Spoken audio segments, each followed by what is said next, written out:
सुशर्मा का विराट को पकड़कर ले जाना, पांडवों की प्रतिज्ञा से उनका छुटकारा, भीम द्वारा सुशर्मा का निग्रह और युधिष्ठिर का अनुग्रह करने से उसे छोड़ देना। अध्याय 33। वही सम्पायन जी कहते हैं, जन्मेजय, उस समय सूर्यास्त हो चुका था एवं रात्रि आ गई थी, अतः सब लोग धूल से तो आवृत थे ही, अंधकार से भी आच्छादित हो गए। अतः प्रहार करने वाले सैनिक सेना का भी बनाकर कुछ देर तक युद्ध बंद करके खड़े रहे। इतने में ही अंधकार का निवारण करते हुए चंद्रदेव का उदय हुआ। उन्होंने उस रण क्षेत्र में क्षत्रियों को आनंद प्रदान वाले करते हुए उस रात्रि को निर्मल अंधकार शून्य बना दिया। अतः उजाला हो जाने से पुनः घोर युद्ध आरंभ हो गया। उस समय युद्ध के आवेश में योद्धा एक दूसरे को देख नहीं रहे थे। तदनंतर धृतराष्ट्र सुशर्मा ने अपने छोटे भाई के साथ रथियों का समूह लेकर चारों ओर से मत्स्य राज विराट पर धावा बोल दिया। फिर वे क्षत्रिय शिरोमणि दोनों बंधु रथों से कूद पड़े और हाथ में गदा ले क्रोध में भड़का शत्रु सेना के रथों की ओर दौड़े। ये दोनों मतवाले तांडव मदोन्मत्त गजराजों, एक ही हाथी पर आक्रमण करने वाले दो सिंहों का युद्ध के लिए उद्यत वृत्रासुर एवं इंद्र की समान जान पड़ते थे। दोनों के बल और उत्साह समान थे। दोनों ही एक जैसे पराक्रमी और एक से ही अस्त्र शस्त्रों के ज्ञाता थे। युद्ध करने की कला में ये दोनों ही वीर अत्यंत निपुण थे। इसी प्रकार उन सबकी वे सेनाएं भी कुपित हो गदा तलवार खड़ग फरसे और भली भांति तेज किए हुए तीखी धार वाले भालों से प्रहार करती हुई एक दूसरे पर टूट पड़ी। विगत देश के स्वामी राजा सुशर्मा ने अपनी सेना के द्वारा मत्स्यराज की सेना को मत डाला और बलपूर्वक उसे परास्त करके महापराक्रमी मत्स्य नरेश विराट पर चढ़ाई कर दी। उन दोनों भाइयों ने पृथक पृथक विराट के दोनों घोड़ों को मारकर उनके पार्श्वभाग की रक्षा करने वाले सिपाहियों तथा सारथी को भी मार डाला और उन्हें रथहीन करके जीते जी ही पकड़ लिया। जैसे कोई कामी पुरुष किसी युवती को बलपूर्वक पकड़ ले, वैसे ही सुशर्मा ने राजा विराट को पीड़ित करके पकड़ लिया और उनको शीघ्रगामी वाहनों से युक्त अपने रथ पर चढ़ाकर वह चल दिया। अतिशय बलवान राजा विराट जब रथहीन होकर पकड़ लिए गए, तब त्रिगतों द्वारा अत्यंत पीड़ित हुए मत्स्य देशीय सैनिक भयभीत होकर भागने लगे। उनके इस प्रकार अत्यंत भयभीत होने पर उनकी पुत्री युधिष्ठिर ने शत्रुओं का दमन करने वाले महाबाहो बलशाली भीमसेन से कहा। युधिष्ठिर बोले, महाबाहो, त्रिगतराज सुशर्मा ने मत्स्यराज को पकड़ लिया है, उन्हें शीघ्र छुड़ाओ, जिससे वे शत्रुओं के वश में न पड़ जाए। भीमसेन, सब लोग उनके आशीर्वाद से रहे हैं और उन्होंने हमें सब प्रकार की अभिष्ट वस्तुएं देकर हमारा भली भांति सत्कार किया है। तब भीमसेन, तुम्हें उनके घर में रहने के उपकार का बदला चुकाना चाहिए। भीमसेन बोले,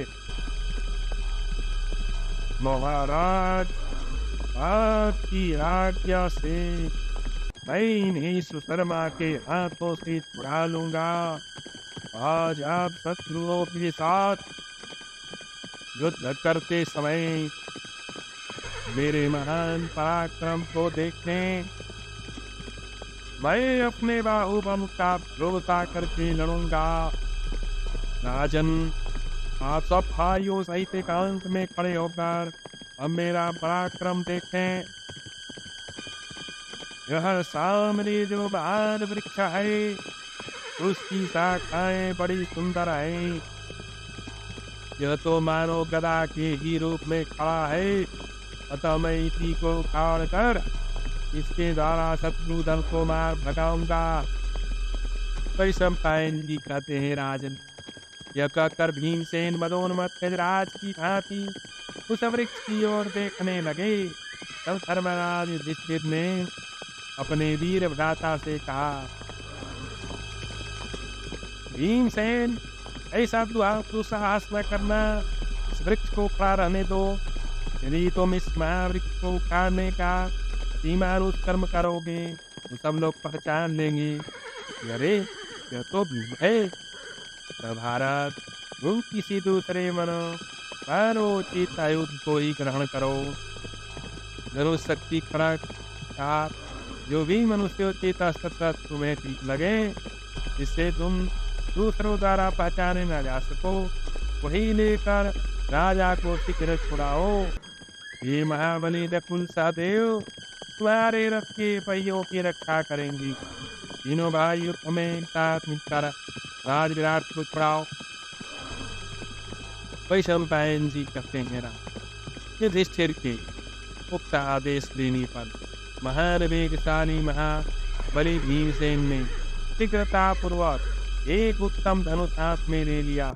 फिर तो जैसे मेघ जल की धारा बरसाता हो, उसी प्रकार में वेग पूर्वक बाणों की वर्षा करने लगे। तदनंतर भीमसेन भयंकर कर्म करने वाले सुतरमा की ओर दौड़े और विराट की ओर देखते हुए सुतरमा से बोले, खड़ा रह। रथियों में श्रेष्ठ सुतरमा पीछे की ओर आते देख और खड़ा रह कहते हुए काल अंतक एवं युवराज के समान भयंकर वीर पुरुष को देखकर चिंता में पड़ गया और अपने साथियों से बोला, अरे देखो, इन पर भारी युद्ध उपस्थित हुआ है, इसमें महान पराक्रम दिखाओ। ऐसा कहकर सुशर्मा भाइयों सहित धनुष दिखाए लौट पड़ा। जर महात्मा भीमसेन ने निवेश मात्र में ही गदा लेकर शत्रुओं के भयंकर धनुष धारण करने वाले रथी, हाथी सवार और घुड़सवार वीरों के 1 लाख सैनिकों के समूहों को राजा विराट के समीप मार गिराया और बहुत से पैदल सिपाहियों का भी संहार कर डाला। ऐसे भयानक युद्ध देख रणोन्मत्त सुशर्मा मन ही मन सोचने लगा, जान पड़ता है मेरी सेना बुरी तरह मारी जाएगी, क्योंकि मेरा दूसरा भाई भी पहले से ही इस विशाल सैन्य समुद्र में डूबा हुआ दिखाई देता है। ऐसा विचार कर वह कान तक खींचे हुए धनुष के द्वारा युद्ध के लिए उद्यत दिखाई देने लगा। शर्मा बार बार तीखे बाणों की झड़ी लगा रहा है। यह देख संपूर्ण मत्स्य देशीय योद्धा पीड़ितों के प्रति चित हो दिव्यास्त्र प्रकट करते हुए अपने रथों के घोड़ों को आगे बढ़ाने लगे। उनके पुत्र युधिष्ठिर ने 1000 त्रिगतों को मार दिया। भीमसेन ने 7000 योद्धाओं को यमलोक का दर्शन कराया। नकुल ने अपने बाणों से 700 सैनिकों को यमराज के घर भेज दिया।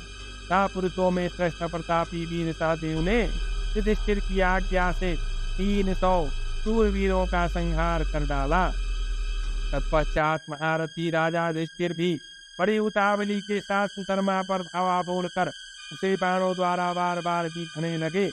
तब सुशर्मा में भी अत्यंत चित हो बड़ी फुर्ती के साथ 9 बाणों से राजा युधिष्ठिर और 4 बाणों से उनके घोड़ों को बीध डाला।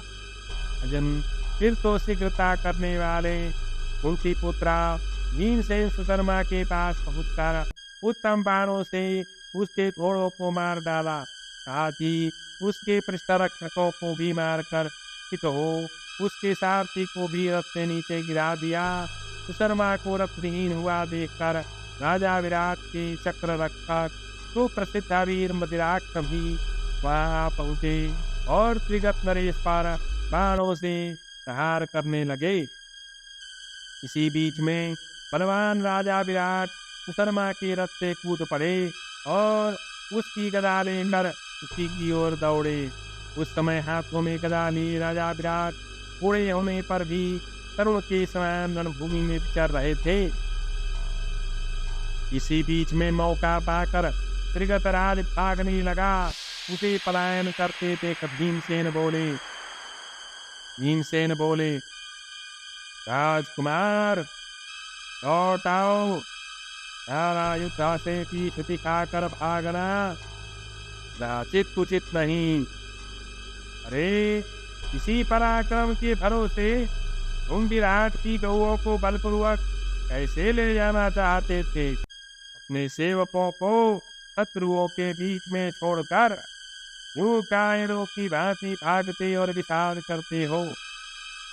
भीमसेन के ऐसा कहने पर रथियों के युद्धों का अधिपति बलवान सुशर्मा पारह ऐसा कहते हुए सहसा भीमसेन पर टूट पड़ा। परंतु पांडुनंदन भीम जैसे ही थे वे तनिक भी व्यग्र न हुए, अपितु रथ से कूदकर सुशर्मा के प्राण लेने के लिए बड़े वेग से उसकी ओर दौड़े। तब सुशर्मा फिर भाग चला और पराक्रमी भीमसेन त्रिगतराज को पकड़ने के लिए उसी प्रकार उसका पीछा करने लगे जैसे सिंह छोटे मृगों को पकड़ने के लिए जाता है।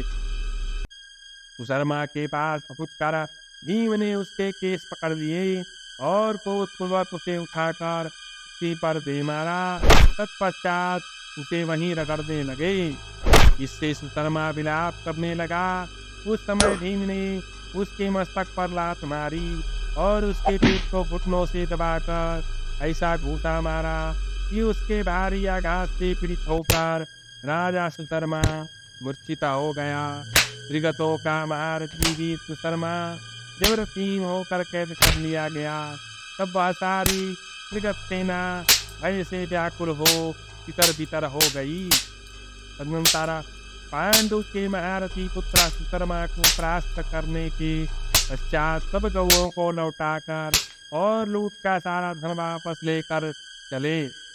वे सभी अपने बाहुबल से संपन्न लज्जाशील संयम पूर्वक प्रतिपालन में तत्पर महात्मा तथा विराट का सारा क्लेश दूर करने वाले थे। जब वे सब राजा के सामने खड़े हुए तब भीमसेन बोले, यह पापाचारी सुशर्मा मेरे हाथ से छूटकर जीवित रहने योग्य नहीं, परंतु मैं कर ही क्या सकता हूँ, मारे महाराज सदा के दयालु है। इसके बाद भीम राजा सुशर्मा का गला पकड़कर ले गए। उस समय पहलाचार होकर उनके वश में पड़ा था और छूटने के लिए छटपटा रहा था। उनकी पुत्रा भीम ने सुशर्मा को रस्सियों से बांध कर रथ पर रख दिया। उसके सारे अंग धूल में सने थे, चेतना लुप्त सी हो रही थी। इसके बाद भीम ने रणभूमि में स्थित राजा युधिष्ठिर के पास जाकर उन्हें राजा सुशर्मा को दिखलाया। भीम युद्ध में अत्यंत सुशोभित होते थे। गुरु श्रेष्ठ राजा युधिष्ठिर सुशर्मा को उस दशा में देखकर हंसे और भीमसेन से बोले, भीमसेन इस नराधम को छोड़ दो। उनके ऐसा कहने पर भीम महाबली सुशर्मा से बोले। भीमसेन ने कहा, मूर्ख, यदि तू जीवित रहना चाहता है तो उसका उपाय बताता हूँ। मेरी बात सुन। तुझे संसदों और सभाओं में जाकर सदा यही कहना होगा कि मैं राजा विराट का दास हूँ। ऐसा स्वीकार हो वो जे जीवन दान दूंगा। युद्ध में जीतने वाले पुरुष का ही नियम है। कपड़े भाता युधिष्ठिर ने भीम से प्रेम पूर्वक कहा। युधिष्ठिर बोले, भैया यदि तुम मेरी बात मानते हो तो इस पापाचारी को छोड़ दो। यह महाराज विराट का दास तो हो ही चुका है। इसके बाद वे सुशर्मा से बोले, शर्मा, तुम दास नहीं रहे, जाओ, छोड़ दिए गए, फिर कभी ऐसा काम न करना। इस प्रकार श्री महाभारत विराट पर्व के अंतर्गत गोहरण पर्व में दक्षिण दिशा की गौओं का अपहरण करते समय सुशर्मा के निग्रह से संबंध रखने वाला 33वां अध्याय पूरा हुआ।